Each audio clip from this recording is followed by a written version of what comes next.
Here and joined by one of the standouts of the game, James Jones, and just talking to JJ off camera during that SPO sound. And I asked you how prepared you are for a situation like this, because let's face it, a lot of times during the season you have to sit there and wait your turn.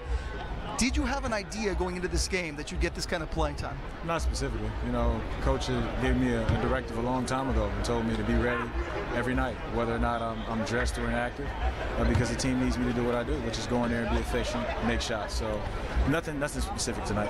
I always joke that you could roll out of bed hitting three-pointers, and I know as a pro you take that, it's something you work hard on, but just if you could explain to me how hard it is to do that. You don't play for long stretches. You don't know when you're going to play. You said you don't mind that, but here you are, game one of a playoff series, and boom, you come out and you score 12 points. I mean, it's extremely difficult. I mean, but that's the way I train. You have to test yourself, and a lot of times you have to get uncomfortable to be able to do things that are extremely difficult. So, like I said, my teammates rely on me, so that's enough motivation for me to make it work regardless.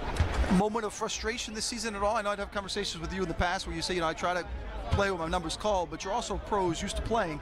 Is there a point in the season where you're sitting there like, man, put me in the game, I know I could do this? Well, I direct all of my frustration towards honing my skill. And it's tough a lot of times not being able to play and compete with my teammates, but the goal is to win a championship. And you have to sacrifice and do whatever it takes, and that's just my lot. So I accept it and I embrace it. As far as this game itself, both halves the team came out kind of slow. Then all of a sudden got it going. Was that a case maybe that the bench, yourself, other guys provided that spark maybe when things were a little slow? I mean, well, tonight was an adrenaline night. Our starters came out with a lot of emotion, and emotionally they got drained. I think they suffered from a little adrenaline shock. But our bench has shown in the past that we can step in and take it to another level, and we needed that tonight against a very good Bobcats team. You prepare for a playoff series, so you go to bed last night. I know you said that you don't want to know, but did you prepare last night and say, this is a situation I'd like to have? I come in, I provide that spark, I get these kind of hit my shots, play some key minutes, and win the game? No, actually, it's just my job, so I go to sleep like today's another work day. You make it too easy, man.